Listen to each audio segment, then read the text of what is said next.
Resetting password. If you're unable to log into your SCW Online account, you can reset your SCW Online password.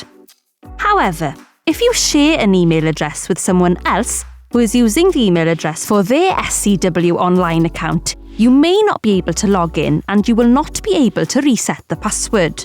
You should make sure that you are the only person using your email address to log in. You can contact us by phone to change your email address. Enter your email address and click Send. Password reminders can take up to 30 minutes to arrive in your email inbox, so you will need to contact us if you have not received anything. You should check your junk spam inbox as it may get sent there. You can select the Reset Password link or copy and paste the URL from the email into your browser.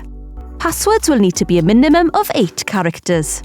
Passwords will need to be combined of uppercase and lowercase letters with a combination of a special character or number. Once you've entered and confirmed your password, click Reset and you should be able to sign in.